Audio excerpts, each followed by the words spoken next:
कक्षा 7 के विषय हिंदी के अर्धवार्षिक परीक्षा मॉडल पेपर को। तो यहाँ आपको इस पेपर में पूर्णांक मिलने वाले हैं 42 अंक। तो यहाँ आपको हासिल करने होंगे 42 में से 42 अंक। यदि आपने पिछले क्विज के वीडियोस हैं, होमवर्क के वीडियोस हैं और हमारे द्वारा और भी मॉडल पेपर जो डाले गए हैं उन्हें अच्छे से ध्यानपूर्वक केयरफुली रीड किया होगा, तो आप जो पेपर होने वाला है आपका आगामी पेपर है, इस मॉडल पेपर को करने के बाद में आपको डेफिनेटली जो 42 अंक है आपके, इसमें से 40 अंक तो डेफिनेटली मिल सकते हैं आपको। 98% जो पेपर है आपका बिल्कुल मिल सकता है। तो यहाँ अगर आप पूर्णांक 42 ही हासिल करना चाहते हैं तो आप हमारे सभी वीडियोस जो अपलोड किए गए हैं वो सभी वीडियोस अगर देखकर जाते हैं अपने एग्जाम पेपर से पहले, तो मैं डेफिनेटली आपको ये बात बता सकती हूँ कि आपके जो पूर्णांक है 42 अंक, आप 42 में से 42 अंक हासिल कर सकते हैं। बस शर्त ये है आपको अच्छे से वीडियो को रीड करना है, याद करना है और अपनी एग्जाम पेपर में कंसंट्रेट होकर के एग्जाम पेपर को सॉल्व करना है। ठीक है, चलिए फटाफट से बिना देरी किए स्टार्ट करते हैं फर्स्ट क्वेश्चन से। यहाँ फर्स्ट क्वेश्चन है, सही विकल्प चुनिए। यहाँ 1 से 20 तक के आपको प्रश्न पूछे जाएंगे जो कि ऑब्जेक्टिव टाइप क्वेश्चंस होंगे, जहाँ पर आपको प्रत्येक प्रश्न आपका 1 अंक का मिलने वाला है। ठीक है, तो यहाँ चलिए देखते हैं फर्स्ट क्वेश्चन क्या है। बेग खटके यहाँ आया करो, माधव दास ने यह किससे कहा। तो यहाँ आंसर हो जाएगा आपका करेक्ट, चिड़िया से। तो आपको क्या करना है, ये क्वेश्चन याद कर लेना है। कहीं भी आपको देखे किसी भी एग्जाम पैटर्न में बेग खटके यहाँ आया करो, माधव दास ने यह किससे कहा, तो किससे कहा था, चिड़िया से कहा था। आपको ये आंसर मालूम होना चाहिए। ठीक है, सेकंड क्वेश्चन है, पंछी के अरमान थे। तो पंछी के कैसे अरमान थे, उड़कर नीले नभ की सीमा पाने के। ठीक है, ये पंछी हम उन्मुक्त गगन के जो आपका कहानी है, जो कविता है, इससे रिलेट ये क्वेश्चन है। अगर आपने ये जो चैप्टर्स है ये अगर रीड नहीं किए हैं, इनके क्वेश्चन आंसर नहीं देखे हैं, तो ये भी हमने समझा रखे हैं, हमारे चैनल पर उपलब्ध है। आपको या तो प्लेलिस्ट में जाकर के देख लेना है या फिर आप हमारी डिस्क्रिप्शन बॉक्स की लिंक में जाकर के इन चैप्टर्स को रीड कर सकते हैं। ठीक है, अच्छे से वहां पर समझा रखा है, सभी क्वेश्चन एंड आंसर्स स्टार्टिंग से लेके एंड तक बता रखे हैं। ठीक है, चलिए इसका आंसर ऑप्शन ड को करेक्ट कर लेना है। थर्ड क्वेश्चन है, एक्सीडेंट शब्द का हिंदी अर्थ है। एक्सीडेंट शब्द का हिंदी अर्थ होता है दुर्घटना। फोर्थ है, अपूर्व अनुभव कहानी कौन सी भाषा में लिखी गई है। तो यहाँ आंसर हो जाएगा जापानी भाषा में। फिफ्थ है, लाल रक्त कणों की कमी से कौन सा रोग हो जाता है। आपको पता होना चाहिए, लाल रक्त की कमी के जो लाल रक्त कण है उनकी कमी से होने वाला रोग है एनीमिया। ऑप्शन ए को करेक्ट कर देना है। सिक्स्थ है, शाम एक किसान कविता में कौन सी मौसम का वर्णन किया गया है। तो आपने वहां पर देखा है कि एक आदमी नदी की जो रजाई बना करके बैठा हुआ है, उस जो पोइम है उसमें दे रखा है चित्र। यदि आपने ये पोइम भी नहीं देखी है तो ये भी पोइम मैंने समझा रखी है, बहुत अच्छे से समझा रखी है, सभी क्वेश्चन एंड आंसर्स भी बता रखे हैं। क्योंकि इस चैप्टर के आपको जो क्वेश्चन आंसर मिलने वाले हैं ना आपके एग्जाम में, डेफिनेटली मिलने वाले हैं, क्योंकि बहुत इंपॉर्टेंट चैप्टर है। ठीक है, बहुत ही सुंदर चैप्टर है ये। सर्दी का वर्णन किया गया है इस कविता में, तो यहाँ ऑप्शन ए को करेक्ट कर देना है, सर्दी का। सेवेंथ है, माँ बाप में कौन से समास का प्रयोग हुआ है। माँ बाप में यहाँ पर बीच में अव्यय भाव लगा हुआ है, यहाँ पर सॉरी अव्यय भाव नहीं, यहाँ पर बीच में आपको योजक चिन्ह लगा हुआ मिलेगा। तो जहाँ पर भी अगर इसकी जगह आपको भाई बहन मिलता या कुछ और मिलता योजक चिन्ह लगाते हुए, तो ये वहां पर सभी जो समास होंगे वो आपके हो जाएंगे द्वंद्व समास। तो यहाँ आपको करेक्ट कर देना है ऑप्शन जो द है आपका द्वंद्व समास। यहाँ द लगाना भूल गई हूँ, सह लिख दिया है, तो यहाँ आप करेक्ट कर दीजिएगा। आपको ये ध्यान रखना है, ऑप्शंस पे मत जाइए, बस आपको क्वेश्चन ध्यान रखना है कि माँ बाप में कौन सा समास है, द्वंद्व समास। और क्यों है, क्योंकि यहाँ पर योजक चिन्ह लगा हुआ है। जहां पर आपको दोनों ही वर्ड इंपॉर्टेंट लगते हैं वहां इसको डिवाइड कैसे करेंगे, माँ और बाप दोनों ही इंपॉर्टेंट है, तो यहाँ द्वंद्व समास होगा, ये याद कर लेना है। ठीक है, 8th क्वेश्चन है, चमचमाता हुआ कंगन दादी माँ ने कहाँ से निकाला। तो आपने अगर रीड किया है दादी माँ वाला चैप्टर, सेकंड चैप्टर है आपका, तो आपने वहां पर देखा होगा, मैंने समझा भी रखा है इस चैप्टर को बहुत अच्छे से। तो दादी माँ उसे, जो लेखक है उसे अपने संदूक में से निकाल के चमचमाता हुआ एक कंगन देती है। ठीक है, जो कि उनके दादाजी द्वारा दिया गया होता है। लेखक के जो दादाजी है उन्होंने अपनी पत्नी यानी दादी माँ को, लेखक की दादी माँ को दिया था। तो यहाँ कहाँ से निकालती है वह, संदूक से निकालती है। तो यहाँ ऑप्शन ए को करेक्ट कर देना है। ठीक है, 9th है पंछी किसकी ऊंची फुनगी पर झूलने का सपना देखते हैं। तो यहाँ आ जाएगा पेड़ की ऊंची जो फुनगी होती है, पेड़ पर जो लगाते हैं ना झूले, सावन के महीने में लगाते हैं, तो वो किस पर लगाते हैं, पेड़ पर लगाते हैं। तो पंछी किस पर झूलने का सपना देखते हैं, ऊंची जो पेड़ की सबसे ऊंची टहनी है उस पर जो फुनगी लगी होती है उस पर झूलना चाहते हैं। ठीक है, तो यहाँ आंसर हो जाएगा करेक्ट पेड़ की, ऑप्शन सी को करेक्ट कर देना है। नेक्स्ट 10th है हिमालय की बेटियां पाठ में लेखक ने वर्णन किया है। हिमालय की बेटियां जो पाठ है उसमें लेखक ने वर्णन किया है नदियों का। हिमालय की बेटियां पाठ है, आपने रीड किया होगा इसे भी, बहुत सुंदर पाठ है ये भी। तो यहाँ ऑप्शन आ जाएगा ए नदियों का। अब नेक्स्ट देखेंगे जहां पर आपको मिलेगा रिक्त स्थान की पूर्ति करो। कुछ सेंटेंस दिए गए होंगे जो कि अनफिल होंगे, आपको क्या करना है, रिक्त स्थान की पूर्ति करनी है। आपको ऑप्शंस दिए जाएंगे 2, उनमें से एक करेक्ट लिखना है। ठीक है, ये भी बहुत इजी हो जाता है आपके लिए करने में। जैसे 11th क्वेश्चन है रक्तदान एक प्रकार से ब्लैंक का काम होता है। किसका काम होता है, पुण्य का काम होता है, तो यहाँ पुण्य लिख देंगे। 12 है रक्त में उपस्थित कण जो बिना रंग के होते हैं उन्हें क्या कहा जाता है। अब लाल रक्त कणिका तो नहीं कहा जाएगा क्योंकि ऑलरेडी कलर इसमें गिवन है लाल। ठीक है, तो आप अपना दिमाग लगा कर भी इस क्वेश्चन को सॉल्व कर सकते हैं। तो यहाँ क्या आंसर हो जाएगा, बिंबाणु। ठीक है, जो बिना रंग के होते हैं। 13 क्वेश्चन है घराना शब्द में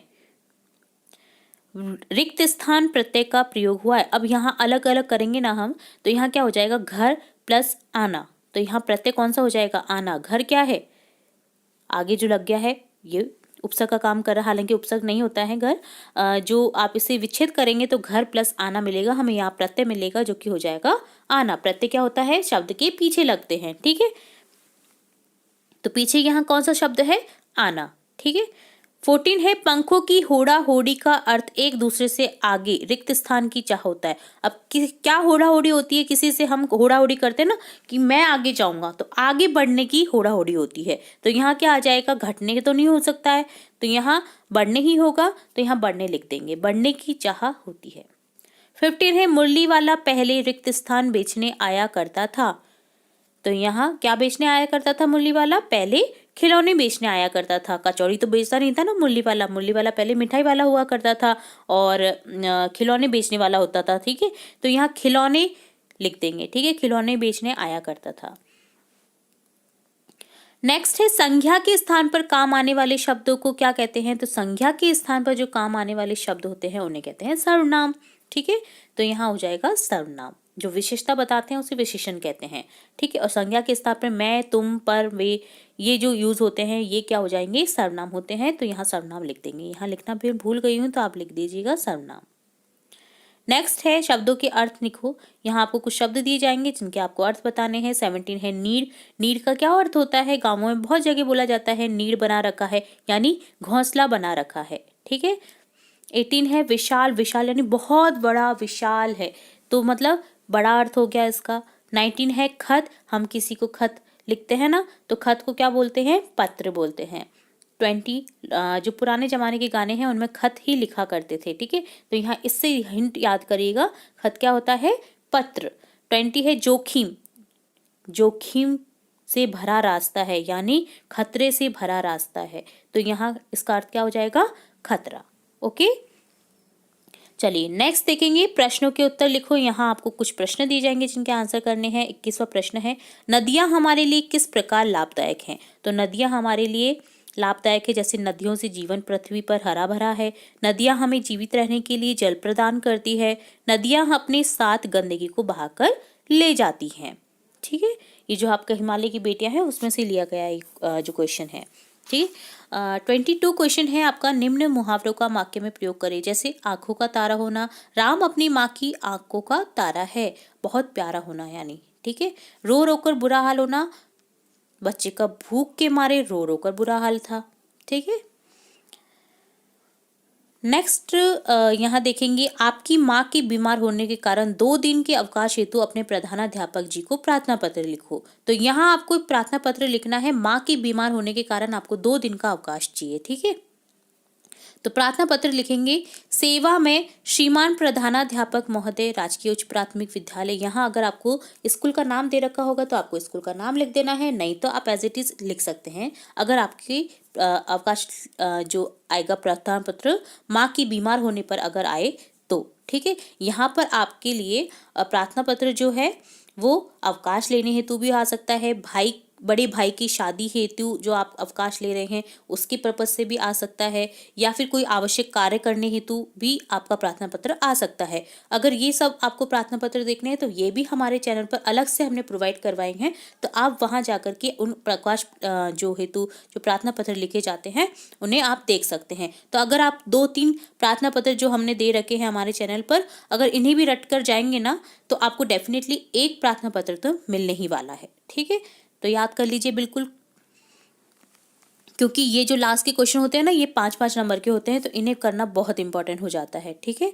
तो चलिए फटाफट से देखेंगे। यहाँ पर विषय लिख देंगे सबसे बाद चाकसू जिला जयपुर के बाद में माँ के बीमार होने के कारण देखभाल हेतु अवकाश लेने बाबत या अवकाश लेने हेतु, ठीक है। महोदय, सविनय निवेदन है कि मेरी माँ का स्वास्थ्य 2 दिन से खराब चल रहा है। घर पर उनकी देखभाल करने के कारण मैं 2 दिन तक विद्यालय में उपस्थित होने में असमर्थ हूँ। अतएव श्रीमान जी से निवेदन है कि मुझे 2 दिन दिनांक 15/12/2021 व 16/12/2021 का अवकाश स्वीकृत करने की कृपा करें, ठीक है।